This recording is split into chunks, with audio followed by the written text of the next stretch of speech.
Our presenter today is Sats Tirumala, Associate Director, Admissions and Regional Director, India and Southeast Asia for the Tuck School of Business. As a member of the Admissions Committee, Sats has been hosting coffee chats and networking events for Tuck all over Asia and has extensive experience of meeting and observing applicants during these sessions. His advice to you today is based on these first-hand experiences with MBA participants all over the world.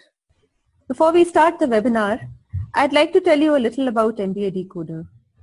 MBA Decoder was launched in 2011 to provide MBA aspirants a highly personalized application service to help MBA aspirants to provide MBA aspirants a highly personalized service for acing one of the most competitive applications of their lives. We are a team of consultants from top business schools, each of us having 20 plus years of industry experience. We have helped applicants gain admissions to these schools such as Wharton, Kellogg, INSEAD, Yale, Tuck, IIMs, ISB, and NUS, among others.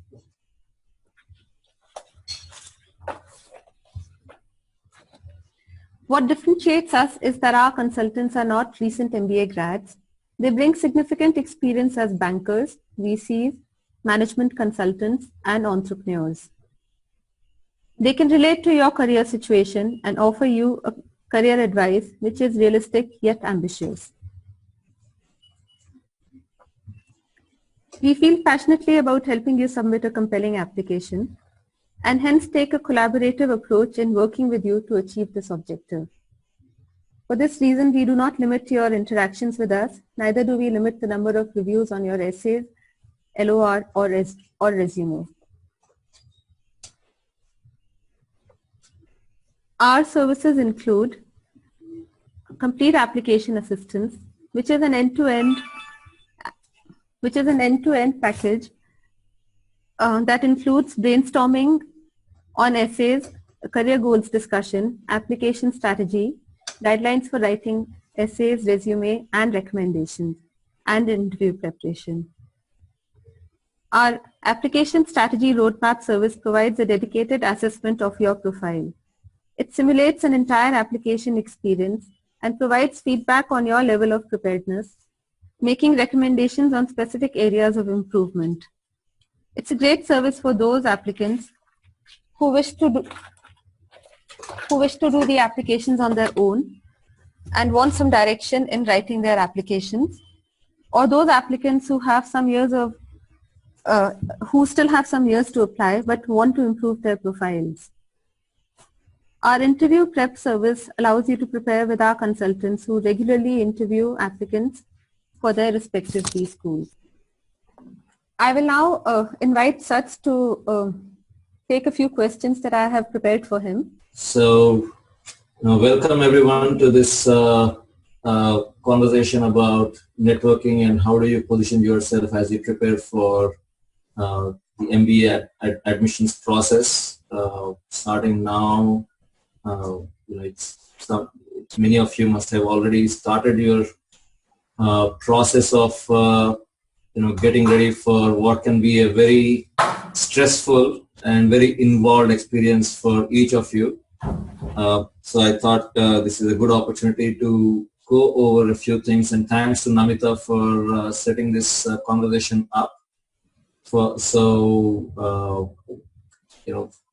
I think along the way you'll have an opportunity to ask questions, but we'll quickly go through some things that you should keep in mind. It's all common sense things, but it's always good to reiterate once as you go along the process. So this is as good a time as any. So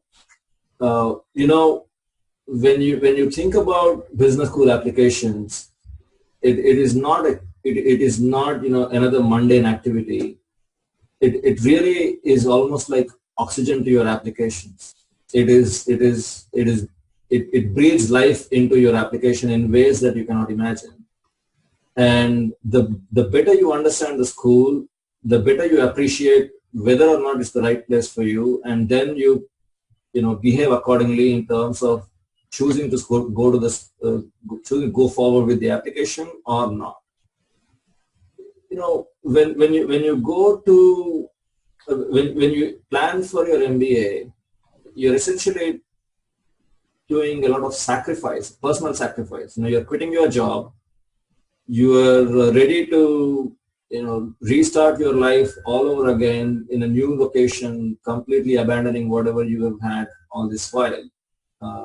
Again, going back to the life of a student. And on top of it, in most cases, probably taking a significant undertaking in terms of financing the MBA itself. So it's a non-trivial decision for people to take, and the better prepared you are in terms of which school you want to go to, the better off your application experience is going to be, the better your result is going to be for the admit itself, and then you're going to have such a great time when you go to the business school that you try to internalize everything that the school has to offer over a period of time before you even get to the school. So this research is extremely important for you to get a good sense of where you want to be, more importantly where you don't want to be, so that you can weed out things early enough. So it's you're doing yourself a great service here.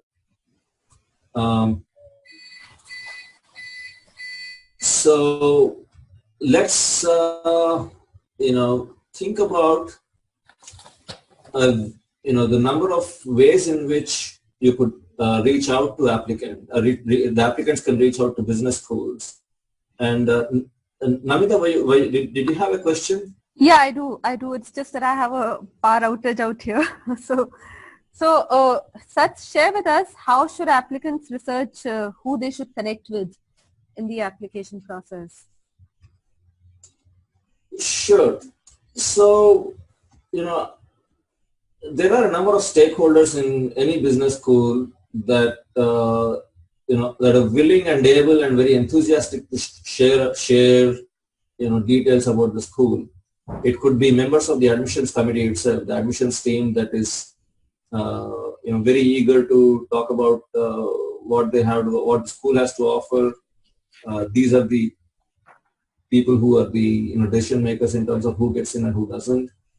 The students obviously are an important part of the the stakeholders themselves, where they are currently going through that process of learning and education and those experiences, and they're able to give you an amazing insight into the school, which will either validate or invalidate some of the assumptions that you come in with. And then, of course, there's the alumni who who are going to really give you an insight into how life is going to take shape after the MBA is done and dusted. And then, of course, some of the more really involved conversations happen if you're able to get in touch with professors and administrators. When I say administrators, I mean the deans of the school, of whether it's the dean of the school itself or the dean of the MBA program, dean of admissions, dean of faculty, all of those administrative positions. And talking to them is also a great opportunity to engage with the school and get to know more about the school. Okay, that's great to know, Sat. How should these applicants be leveraging these means to pursue their research? So there are, as is the case with Tuck and every other school out there, there's a number of business school tours that happen where a whole bunch of schools come together and they move from city to city as part of a coordinated and choreographed set of tours. That's an opportunity. Webinars such as these that are specifically hosted by schools are opportunities to interact with members of the admissions committee and student community. Quite a few schools organize coffee chats, and these could be hosted by members of the admissions committee or the students, or maybe in some cases talents. Of course, the mega admissions receptions that, from a Tuck point of view, they're coming up starting as early as this weekend, in fact, in Mumbai and Chennai. So there's a reception in Mumbai on Saturday, coffee chat in Chennai on Sunday, followed by next next Saturday, that is 14th in Bangalore, 15th in Calcutta, and 21st in Delhi. For those of you interested in attending those events, please look it up on the TUC events website. But there are any number of opportunities to interact with business schools. Many people think that in order to make a good impression, you need to actually visit those schools. That's not really true. The schools understand and appreciate the fact that not everyone has the resources or the time to make that sort of a trip, especially if you're looking at overseas schools, whether in Europe or US. And so all of these other events that are happening, in the country, in a city near you, are equally valid opportunities for you to get a feel for the school and what the community has to offer. And certainly, beyond that, there are, emails and calls that you will have with all of these stakeholders that we just talked about are perfectly, again, valid ways to engage with business. Okay, so talking about the stakeholders, Saj, why don't you take us through each one of them? I think you started off with the students first. So how can students aid the B School research? And what are the questions that applicants should be asking students to aid this research? Students are, the student experience is where really the rubber hits the road, right? So they have just been through the whole application process, so they are the freshest. They have it freshest in their minds in terms of what they had to go through and how they had to take their decisions, and how they did their research and how they went through the entire application process.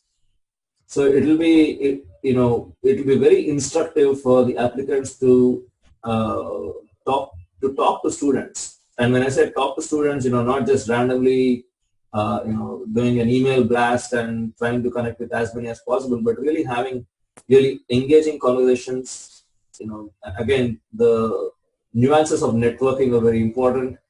You reach out to a student, and once you are able to establish a rapport and get on a call and contact them and get some interaction going, you can ask them to refer you to other friends of theirs or people who have a similar profile as you or whatever.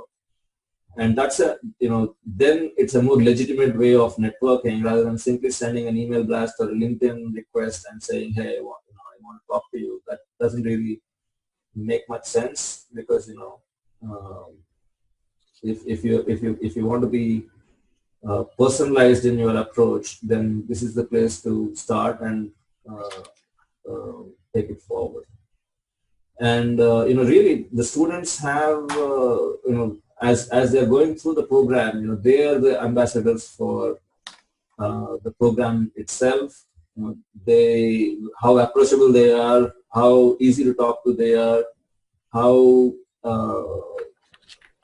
how easy it is to even interact with them, connect with them, irrespective of whether it's email, phone call, Skype call, whatever sort of interaction you're going to have with them.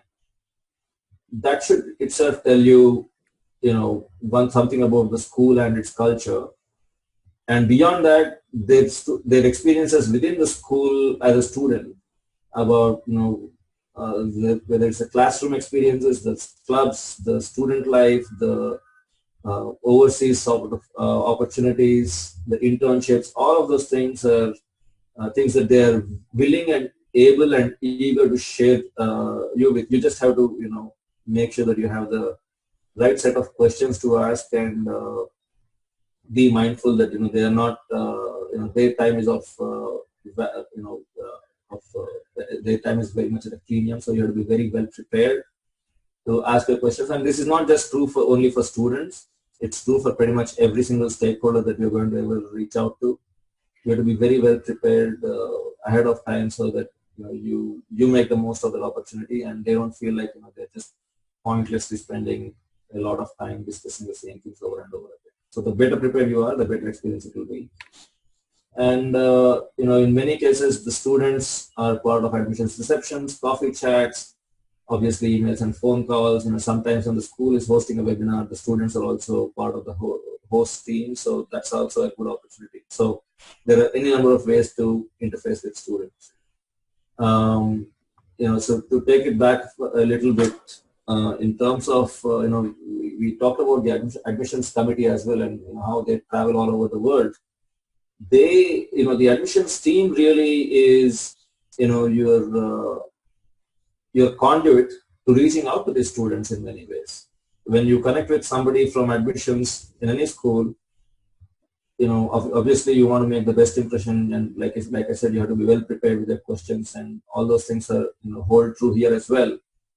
But when they can really channel you to the right student that fits your criteria, your experiences, and what you're looking for. So it doesn't always have to be a LinkedIn request. You can reach out to the admissions committee of these schools and then have them channel you towards a student that fits your interests and needs. And again, the admissions committees, the members of the admissions committee are traveling all over the world, hosting all these events, and you'll be doing yourself a great favor if you're attending these events to the extent possible. It doesn't have to be only one event. If you are able to attend multiple events, that shows that these are all subliminal messages that you're sending.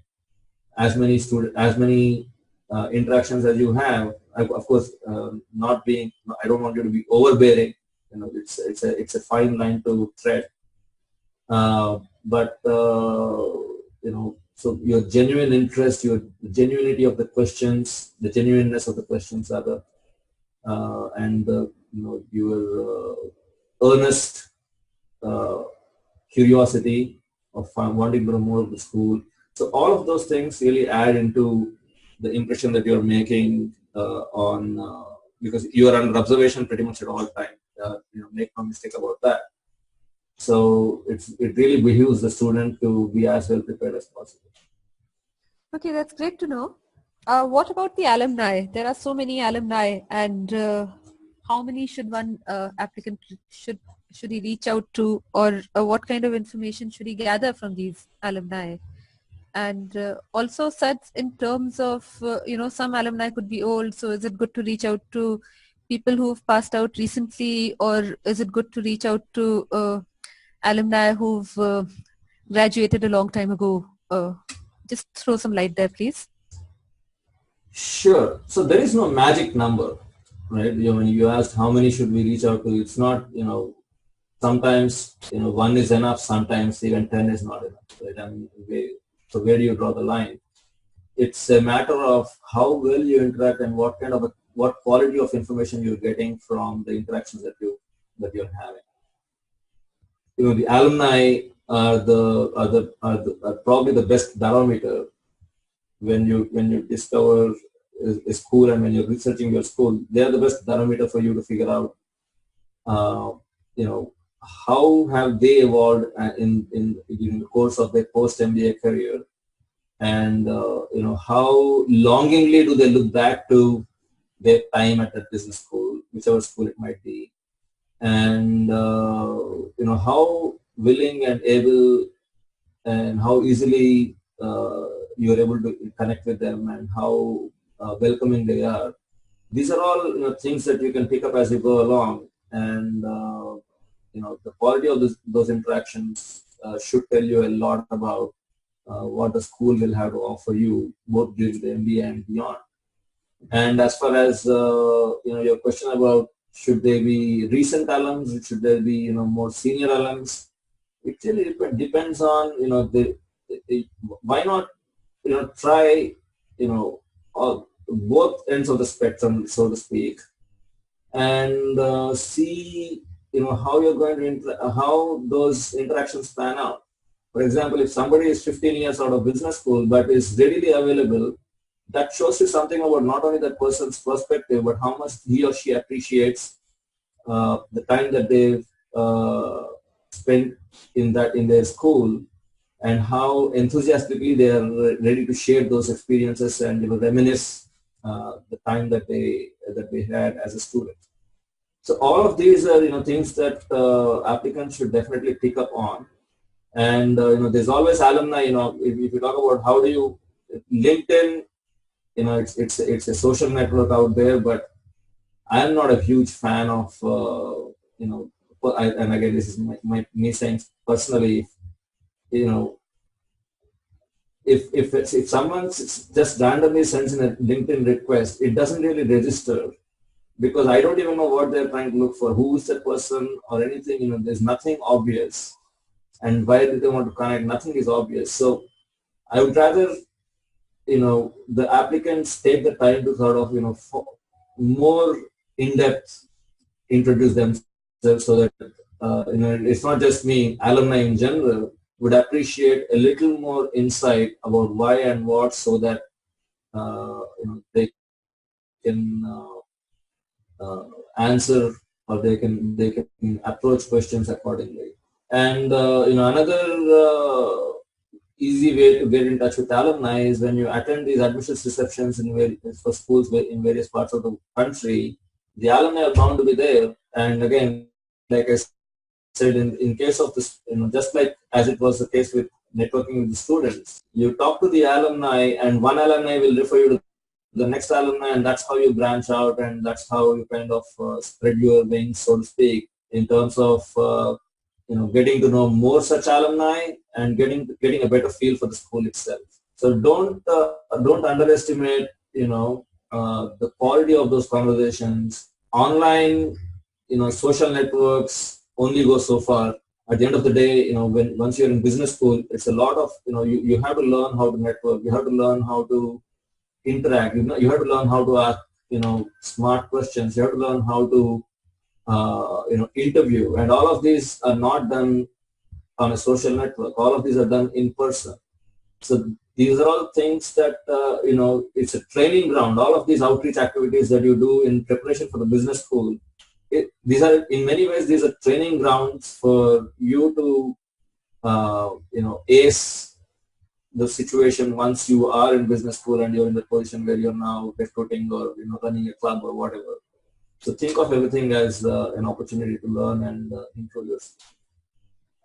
Okay, so Sach, I want to add some of my perspective out there. First Please. of all, for all the applicants on this webinar, whatever Sach says about reaching out to alumni on LinkedIn, that should be considered as the holy grail because of just the sheer number of contacts he manages to, the sheer number of people who reach out to him because of his position as the adcom and TUC.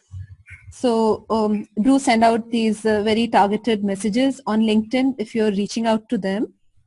And secondly, I'll also suggest, something which I tell most of my applicants to do is to look at the LinkedIn data of the B school which you are targeting and figure out what kind of career goals, career trajectories these alumni have had. And, again, that could be a way to filter out the people that you want to reach out to rather than just finding the first alumni from a particular B school and sending out a connection invite to him. So, if he doesn't find your profile very interesting, he probably would not answer back. Whereas if he sees that you're from the same industry and you have something in common with him, then there are more chances of him getting back to you. I think that's very germane advice. And another thing that I would be remiss if I don't mention this is the applicant's own undergraduate alumni network. Most of these alumni of your college have probably gone to business school in some of the schools that you are targeting now, and that's probably the easiest way to make that connection, because they're all excited to hear back from someone who's gone to the same school as them, and then you build it out from there, and so there you have sort of already have a relationship that you can strengthen, and it's who knows, if you manage to impress someone well enough, then they could even be your champion in many ways and support you throughout the application process. So so look back into your own network. It's not like you have to start afresh every single time. Yeah, so that's a great insight, especially because sometimes, say, you're applying to Wharton and you want to submit a recommendation, say a third recommendation from somebody from Wharton, and if this guy happens to be your, if he happens to have studied at your undergrad college, then there are more chances that he'll recommend you. So it's important to maintain that relationship with alumni. So anyways, I'll move over to the next set of people who can help you in the B-School research. Now, this is a tricky one. Sad, you've talked about faculty members, and I always have the fear that that applicants might sound a little superficial when they talk to faculty. So how can they address that? Faculty are not scary at all. They want to know who is coming, who is in the pipeline in terms of future students, and at least from Tuck's point of view, whenever a professor has visited India, I've managed to latch onto their schedule and organize mock classes around the country. And it's essentially a very faithful simulation of what the experience is going to be when you're on campus and in a class, right? And those interactions are very, very mind altering in many ways, because we in India, the system of education is not so much of inquiry but more of a directed learning, and so this is an entire different paradigm in terms of the learning itself, and to appreciate the kind of thought leadership that faculty bring to the table, what kind of path-breaking research they're doing. You don't have to sound smart, or you don't have to talk to them trying to impress them. They know that you are you are still in the process of figuring things out, so they they will cut you a lot of slack. So it's okay to be naive, but again, like I said earlier, you have to prepare, you have to have some thoughtful questions to ask, and you have to have some it's not like you have to have something smart to add it every single time, but genuine questions are always welcome, right? So if you're able to have the opportunity to interact with faculty, do not miss that opportunity, because that will give you insight into how, again, the culture of the school itself is, how approachable the faculty are, what kind of learning you're going to have in the classroom setting, outside the classroom, how easily you can have a not just a pedagogical conversation with these professors, but also a friendly conversation, a mentor, a coach sort of a conversation. So do not don't be bashful about having these sort of conversations with the faculty members, because they are always welcoming. At the same time, you have to be a lot more mindful of the time that they are spending, more than, say, for example, the students, for sure. So be very, very mindful of how you're asking them to spend their time, but certainly a very, very important channel of learning from conversations, if you're able to pull it off. Okay, Seth, so there's a follow-up question to the faculty. We see applicants writing about faculty members in their essays, and we also encouraged some of them to write it, but for the sake of the attendees on this webinar, can you address how they should be writing about faculty members without being cheesy or without being superficial about it?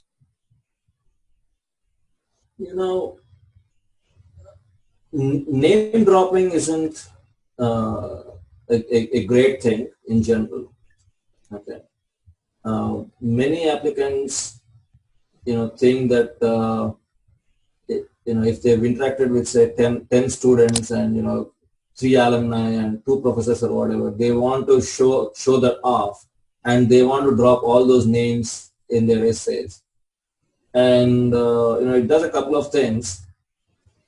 It is taking away valuable real estate on paper because you have a specific word limit in many cases. It's taking away that opportunity to reflect on something that is really important that you need to, it's taking that away from you.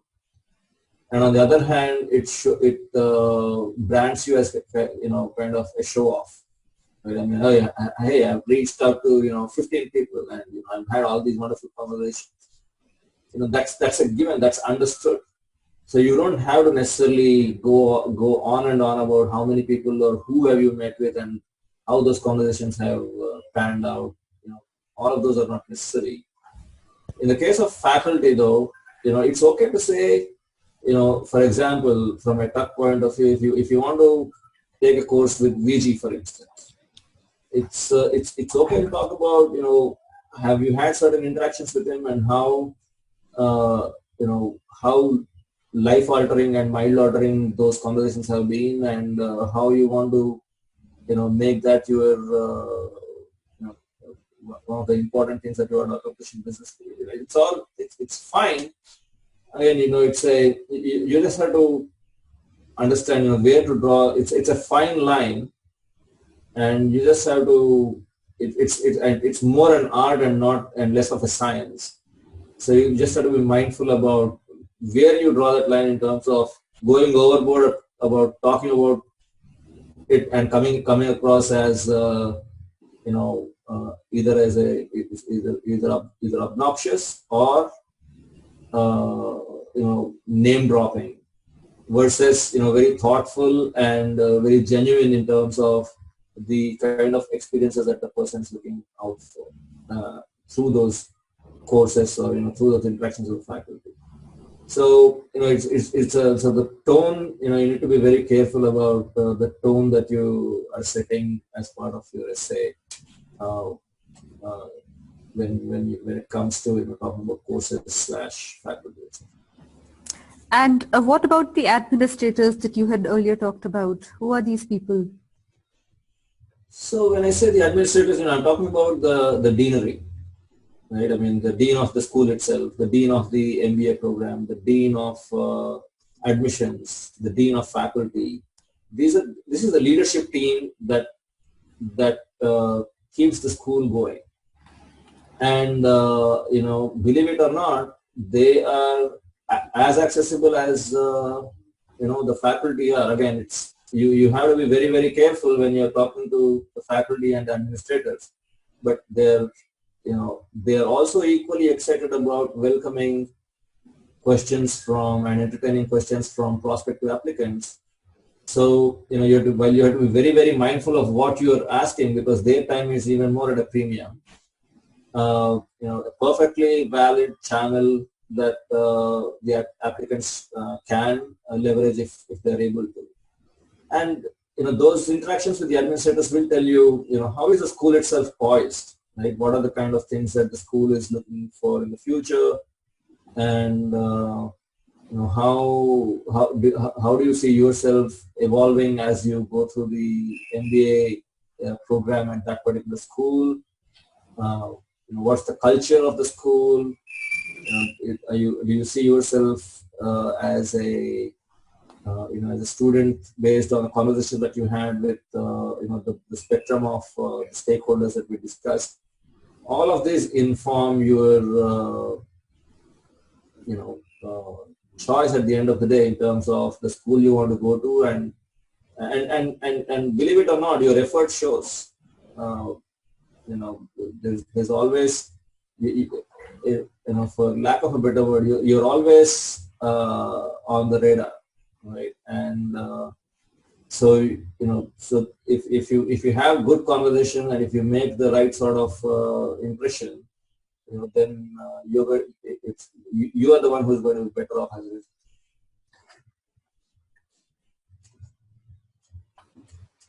Okay. Hello, Sats. Are you there? Yes. Yeah. Sorry, I just lost the connection for some time. So, so since you have so extensively been part of the adcom at TUC, so why don't you tell us about a few do's and don'ts that applicants should do while they're doing their B-School research, or what are the areas that they should be careful about while conducting their research or holding discussions with these various stakeholders?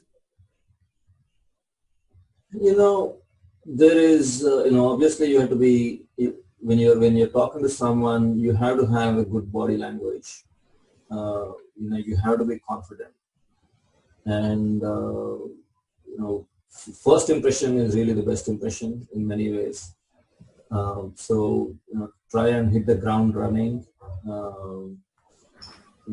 Like I said earlier, you have to be, I hope you're genuinely interested in that school. That's why you're actually at that event or wanting to find out more about the school, and not just fishing for information as any uh,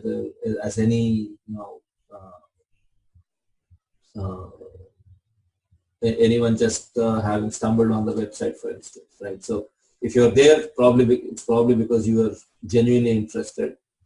So it's good to do some research ahead of time, not only about the school but about yourself.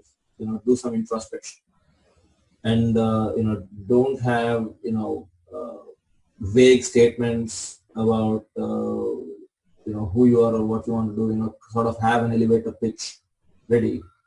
Elevator pitch being, if you're stuck with the CEO of your company in the elevator, and you have 10 seconds to introduce yourself, how would you do it?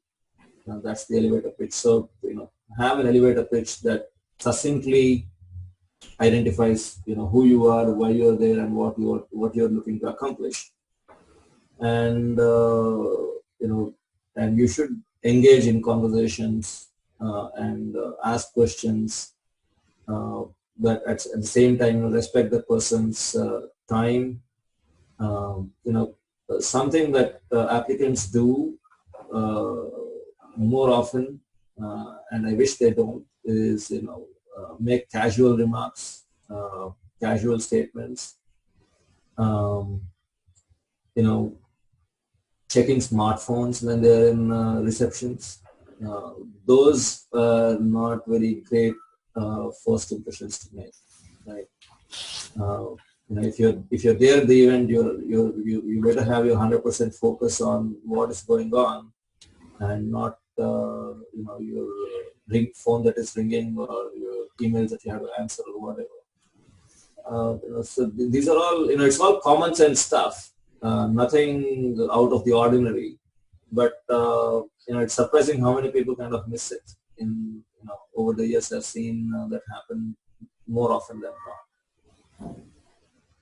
Okay, so I'll add to one advice out here. So often when we are working with applicants, I connect them with my previous students who are already studying at business schools. And one complaint I often hear from these students is that the applicants I connected haven't really done their research, and they typically try to do a profile evaluation over the email interaction, that will I get into this college, is my GMAT score good enough?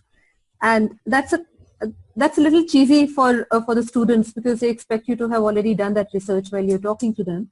So try to gain more out of your interaction with these students, and ask them questions which are related to the academics, or say the opportunities, experiential learning opportunities, or other stuff which is related to your career goals, rather than just trying to find out the very peripheral items in your profile. I will second you on that, and very strongly so. I cannot tell you how many people reach out asking for a profile evaluation, just sending their resume on email. And I'm saying, it's not possible. And on what basis can I evaluate your profile just on the basis of a resume, when your application is a whole lot more than that? And it's without having a conversation, it's impossible to do that. and it sort of sends the signal, hey, what is in it for me, right? And I'd rather you focus on the learning, the curiosity, the genuine interest that I'm talking about, which makes it more the students or the alumni, whoever you're interacting with, they feel more more at home in terms of talking about their experience, and not so much about I'm talking to you only because I want to know whether I can get into this school or not and what kind of profile I have. That sort of conversation will only take you so far. I'd rather when you have those conversations, when you have a conversation with someone, make it meaningful about how was their experience, and not so much about what is in it for me. And then once that conversation is done, then you go back and sort of put yourself in those shoes and reflect and say, is this what I want to have? Is it what I want to do? That's a better reflection than just jumping on the phone call and say, can you do a profile evaluation? I think that's kind of very short sighted. Okay, great. So, Saj, any more caveats or any other general advice which you would like to give to the applicants on this webinar before we move on to the Q&A? Well, business school is more an art and less a science. The science part is only the quantifiable stuff, the GMAT, GRE, your resume, accomplishments, etc.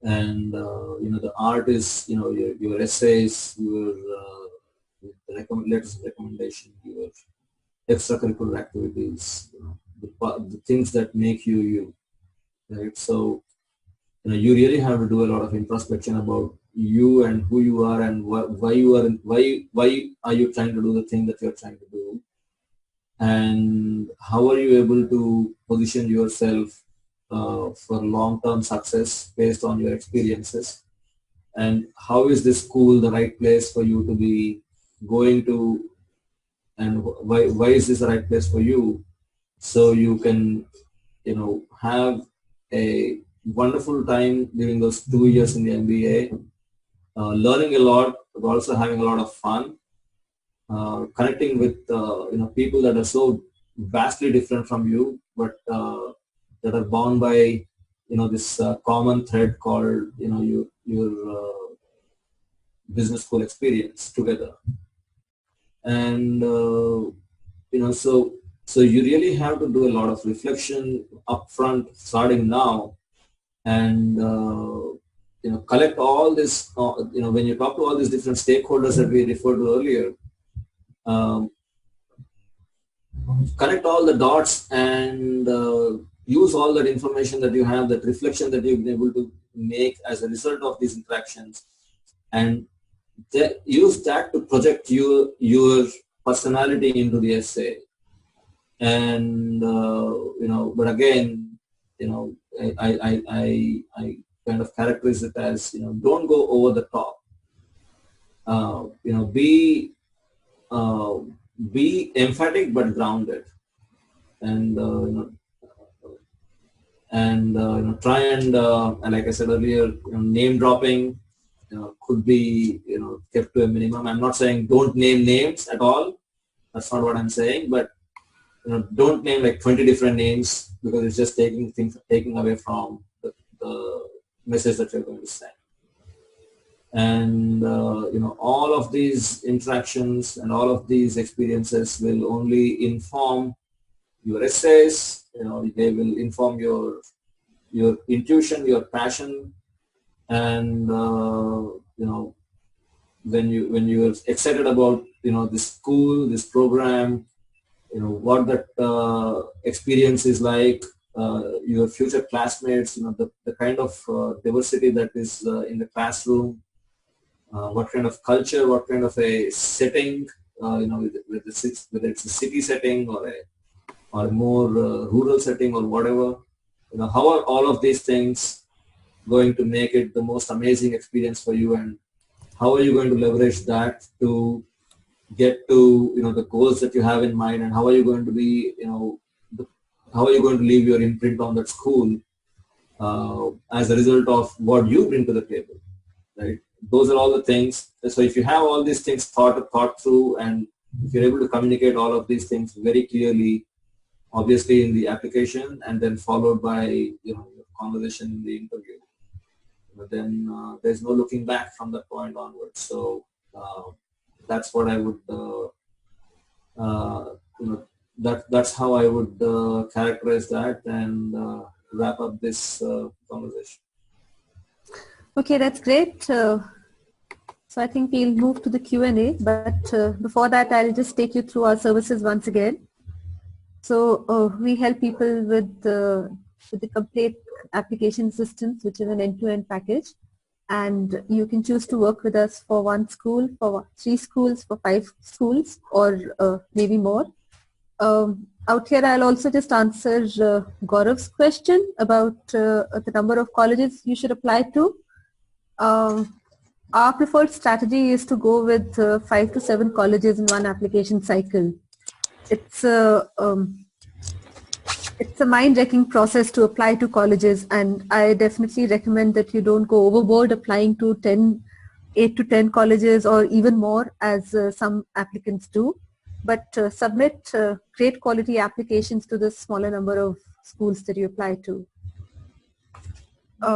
As part of our services, we also offer the application strategy roadmap, which is a perfect tool for applicants who are just starting out in the application process and would like to understand what the strengths and weaknesses in their profile are and how they should be, how they can be leveraged in the application. And of course, we have the interview preparation service where you can do a mock interview with one of our experts who's got about 20 plus years of industry experience, and they also interview for their respective schools. So we have an offer for the webinar attendees. If you sign up with us for the complete application assistance in the next 48 hours, you'll receive a 10% discount. So that will be Saturday, the July 7th. And if you sign up by next Saturday, July 15th, that will get reduced to 5%. So there's a clear incentive for you to sign up now. And I'm going to be available all of the next 48 hours to answer your questions about our services. So please feel free to email to me or to call me up. And if you sign up for our application strategy roadmap package, which basically simulates the entire application, the live application for you, and if you feel that you gained out of it and you wish to convert it to a full-blown complete application assistance, we'll be happy to refund you your money. So I think we'll just move to the Q&A section now. And I already have some questions which have been asked to me. Sugandha had asked about what are the tips and tricks for engaging with European schools. So Saj, will you take that up? When you're reaching out to business schools, it's not so much about, it is business school. It is not so much about whether it is European school or an Indian school or a US school or somewhere else in the world school, right? So everything that I just mentioned about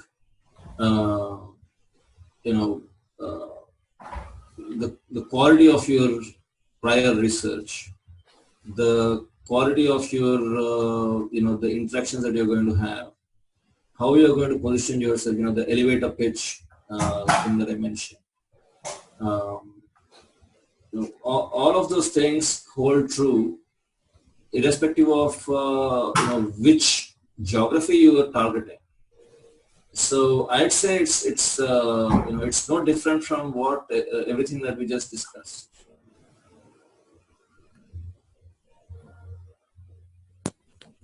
Hello. Hello. Yeah, Saj. So can everyone hear? So PSR had asked about the various channels to approach alumni. I think we've already discussed it, PSR. And Shikha has asked about how long before the deadlines should the networking process start? as soon as possible, I would say. There is no better time than now, and you need to be, again, make sure that you have done enough introspection. What do you want to accomplish, about yourself, so that you're able to project yourself in a very suave and very polished manner.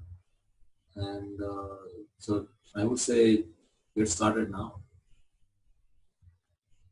Okay, and there's a very valid question asked by Nandita about if you cannot visit the campus, then how do you figure out that a particular college is the best program for you?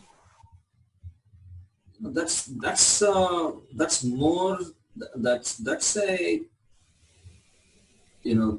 it's I'm trying to see how I can make this a relevant answer. It is not expected that people from around the world go and visit the school, right? That is not what the admissions committees are expecting. In fact, that's the reason why they travel around the world, because they want to reach out to people who don't have the time or the resources to be able to make that trip halfway around the world. So how do you figure out the culture, the type of school it is? The research on the website is only going to take you so far. At some point, all schools start sounding very similar in more ways than one. And so where the rubber hits the road is when you start having these interactions with people, whether it's the admissions committee members, or whether it is the students, or whether it is the alumni, and maybe then little more removed from that, probably the faculty and administrators come. I won't mention them too much, but typically the admissions team, the students and the alumni, and students being the easiest conduit. Having those conversations, and it's not just just one off isolated conversation.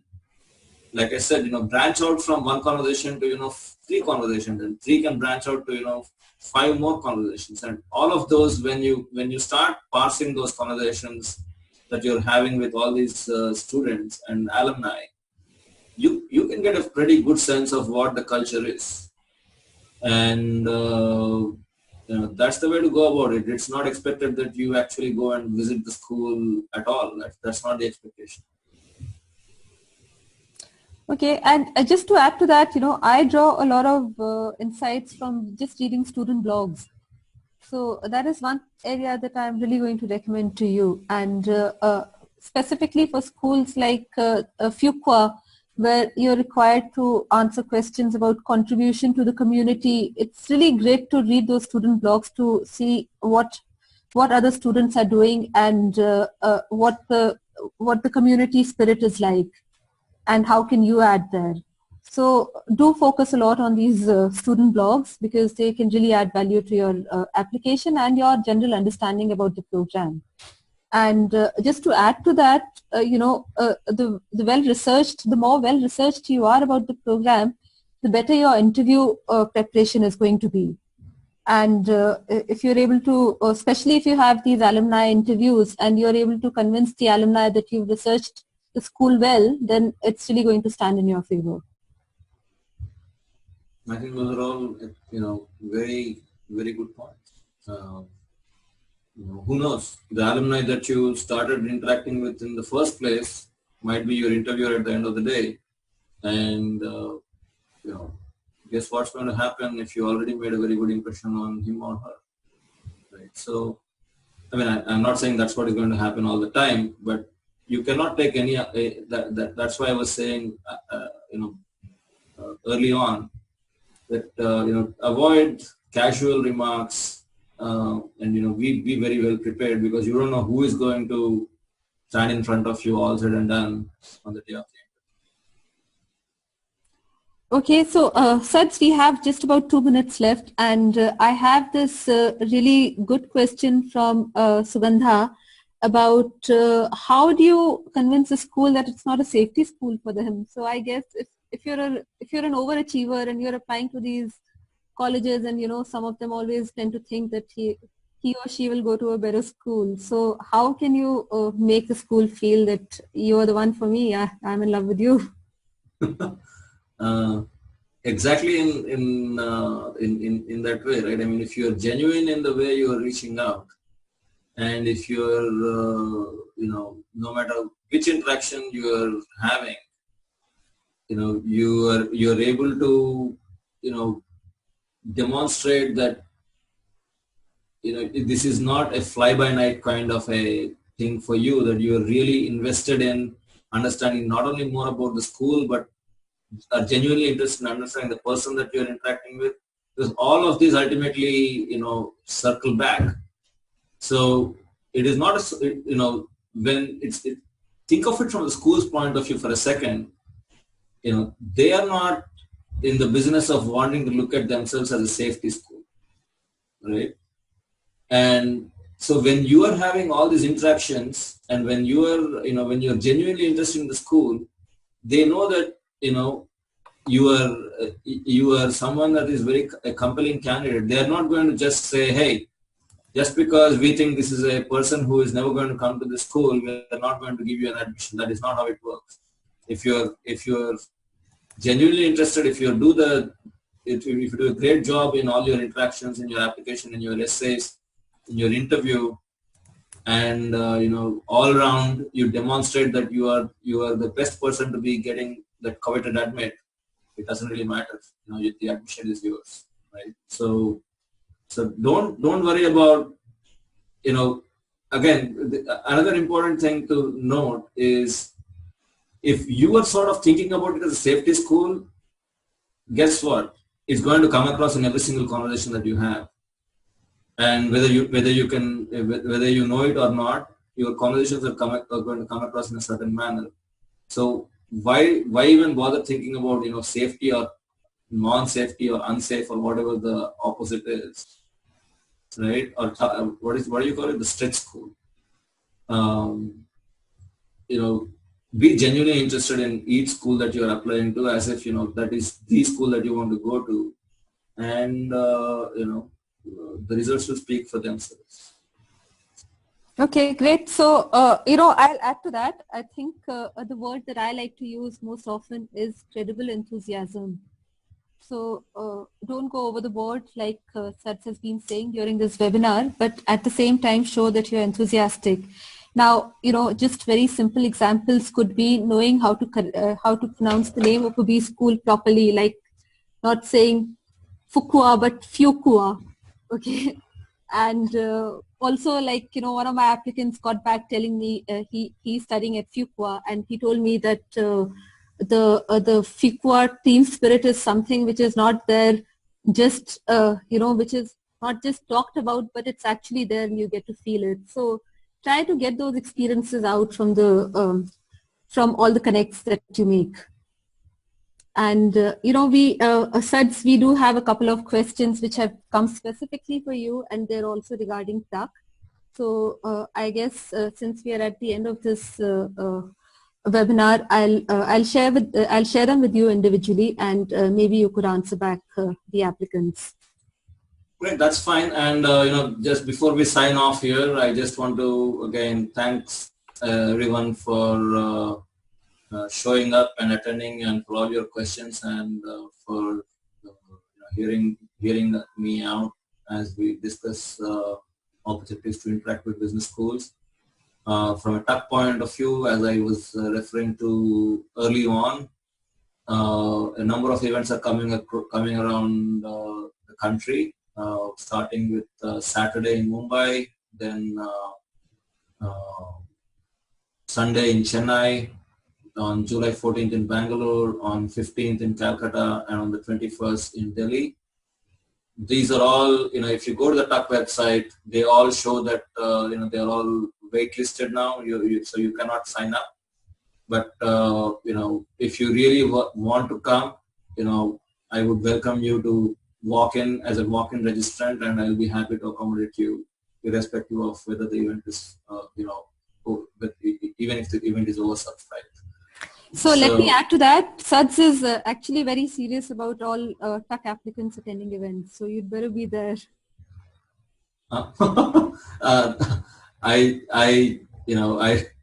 don't know how to respond to that, but I'm happy to welcome anyone who is interested in getting to know more about MBA in general and TUC more specifically whenever in all these events coming up. So happy to have you there if you're able to join. Okay, great. Thanks a lot, Sats, and all the webinar attendees. Do remember our offer and do get in touch with me whenever you're ready to apply, hopefully in the next 48 hours. Thank you for your time, and do give us a feedback on this webinar and let us know what other topics you'd like us to cover for future. Bye-bye. Thank you, everyone. Have a good night. Bye-bye.